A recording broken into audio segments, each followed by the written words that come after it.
നമസ്കാരം സുഹൃത്തുക്കളെ. ബഹുമാനപ്പെട്ട കേരള ഹൈക്കോടതിയുടെ ഉത്തരവനുസരിച്ച് തിരുവനന്തപുരം കോർപ്പറേഷനിലെ Vazhottukonam ward councillor R Sugathan ഒരു തവണ കൂടി സത്യപ്രതിജ്ഞ ചെയ്യണമെന്നുള്ള സാഹചര്യമുണ്ടായി.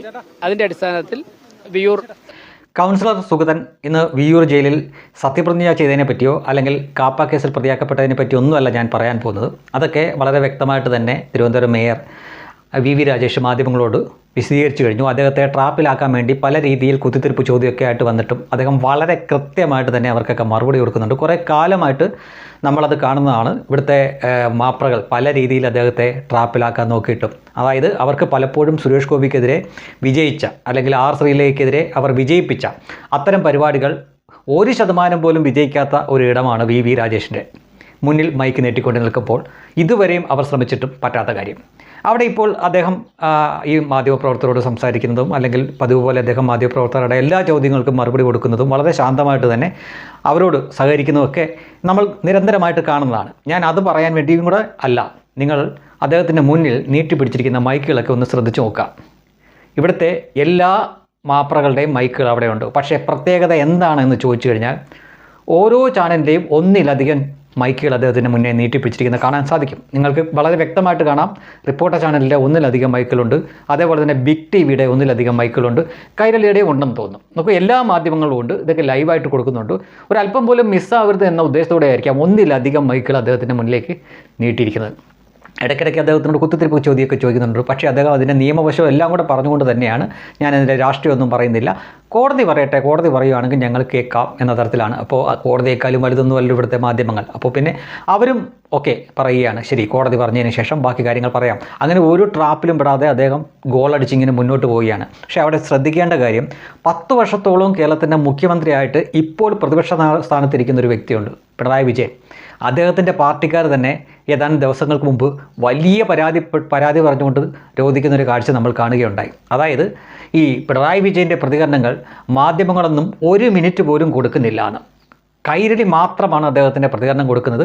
ബാക്കിയൊക്കെ ചില മാധ്യമങ്ങൾ അദ്ദേഹം പറയുന്നത് കേൾക്കാൻ വേണ്ടി മൈക്ക് നീട്ടി ക്യാമറയൊക്കെ ഓണാക്കി നിർത്തുന്നുണ്ട്. പക്ഷേ അവരുടെ ചാനലിൽ കൂടെ 1 സെക്കൻഡ് പോലും കാണിക്കുന്നില്ല എന്ന പരാതിയാണ് കഴിഞ്ഞ 1-2 ദിവസങ്ങൾക്ക് മുമ്പ് കടകംപള്ളി സുരേന്ദ്രനും ഈ എന്താ പറയുക ശിവൻകുട്ടിയും അടക്കമുള്ളവർ വളരെ വിഷമത്തോടെ പറയുന്നത്. ഇനി അഥവാ ഏതെങ്കിലും ഒരു വിഷയത്തിന് മൈക്കും കൊണ്ട് അദ്ദേഹത്തിൻ്റെ പിന്നാലെ ചെന്നാൽ അദ്ദേഹത്തിൻ്റെ വായിരിക്കുന്നവിടെ കേൾക്കേണ്ടി വരുന്നു. അപ്പോൾ ഒന്ന്, അദ്ദേഹത്തിൻ്റെ പ്രതികരണങ്ങൾ മാധ്യമങ്ങൾ കൊടുക്കുന്നില്ല എന്നൊരു സൈഡിൽ പറയുമ്പോൾ, മറ്റൊരു സൈഡിൽ അദ്ദേഹത്തിൻ്റെ പ്രതികരണം എടുക്കാൻ പോകുമ്പോൾ എപ്പോഴും കോല് നീട്ടി എൻ്റെ അടുക്കെ വരണമെന്നില്ല, എന്തെങ്കിലും പറയാനുണ്ടെങ്കിൽ ഞാൻ പറയാമെന്ന് അദ്ദേഹത്തിൻ്റെ ധിക്കാരപരമായിട്ടുള്ള മറുപടി. ഇതിനിടയിൽ കിടന്ന് ഇടതുപക്ഷവും കഴിഞ്ഞ തവണ 10 വർഷത്തോളം മുഖ്യമന്ത്രിയായിരുന്ന പിണറായി വിജയൻ്റെ അവസ്ഥയും വളരെ ദയനീയമായി പോയിക്കൊണ്ടിരിക്കുമ്പോഴാണ് 6 കോർപ്പറേഷൻ ഉള്ളതിൽ തിരുവനന്തപുരം ജില്ലയുടെ മൊത്തമല്ല, തിരുവനന്തപുരം കോർപ്പറേഷൻ്റെ മാത്രം ഭരണം കയ്യിലുള്ള വി രാജേഷിൻ്റെ മുന്നിൽ ഇവിടുത്തെ സകലമാന മാപ്രകളും മൈക്ക് നീട്ടിപ്പിടിച്ചിട്ടുണ്ട്. അതും ഒന്നിലധികം മൈക്കുകൾ, ഒരു ചാനലിന് തന്നെ ഒന്നിലധികം മൈക്ക്. അപ്പോൾ അദ്ദേഹത്തിൻ്റെ വാക്കുകൾ എത്രമാത്രം ശ്രദ്ധയോടെ അവർ ഒപ്പിയെടുക്കുന്നു അതെല്ലാം കൃത്യമായിട്ട് അവരുടെ ചാനലിലൂടെ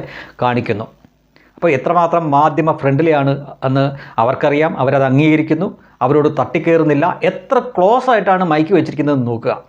വേണമെങ്കിൽ ഒന്നും പറഞ്ഞാൽ അദ്ദേഹത്തിൻ്റെ മൂക്കിലോ അല്ലെങ്കിൽ കവിളിലോ ഒക്കെ മൈക്ക് മുട്ടിയേക്കും. എന്നിട്ടും അവിടെ നിന്നുകൊണ്ട് അവരുടെ ചോദ്യങ്ങൾക്ക് വളരെ വ്യക്തമായിട്ട് മറുപടി പറയുന്നു. ഇപ്പോൾ എല്ലാവർക്കും അറിയാം അദ്ദേഹത്തിൻ്റെ അടുക്കെ പ്രതികരണത്തിന് ചെന്ന് കഴിഞ്ഞാൽ കൃത്യമായി മറുപടി കിട്ടും എന്ന് അദ്ദേഹത്തെ കേൾക്കുന്ന ജനങ്ങൾക്കും അറിയാം. മാധ്യമപ്രവർത്തകരും കുറച്ച് എന്താ പറയുക റിലാക്സ്ഡ് ആണ്. ഇപ്പോൾ പിണറായി വിജയൻ്റെ ഒരു പ്രതികരണം എടുക്കാൻ പോകുമ്പോൾ ഏത് തരത്തിലായിരിക്കും അവിടെ നിന്ന് ഇങ്ങോട്ടേക്ക് പ്രതികരിക്കുക എന്ന് ഇവർക്ക് യാതൊരു ഗ്രാഹ്യവും കാണില്ല. അവർക്ക് എന്തെങ്കിലും രീതി പ്രതീക്ഷിച്ചുകൊണ്ടാണ് പോകുന്നതെങ്കിൽ അതിൻ്റെ ഓപ്പോസിറ്റ് ആയിട്ടുള്ള കാര്യമായിരിക്കും ഒരു പക്ഷേ അവിടുന്ന് കിട്ടുന്നത്.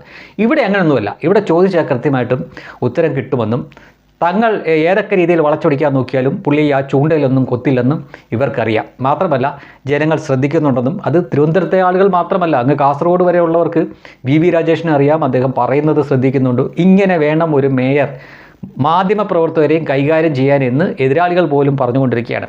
അപ്പോൾ ആ വ്യക്തിയെ കാണുമ്പോഴാണ് കഴിഞ്ഞ 10 വർഷവും വയലും വീട് നടത്തിക്കൊണ്ടിരുന്ന ഒരു വിദ്വാനെ പറ്റി നമ്മൾ മനസ്സിലാക്കുന്നത്. സാക്ഷാൽ പിണറായി വിജയൻ. 1 മണിക്കൂർ വാർത്താ സമ്മേളനമൊക്കെ ഉണ്ട്. 59 മിനിറ്റ് നേരവും അദ്ദേഹം ഇങ്ങനെ എഴുതിക്കൊണ്ട് വന്ന പേപ്പർ നോക്കി തപ്പിപ്പെറുക്കി പറയും.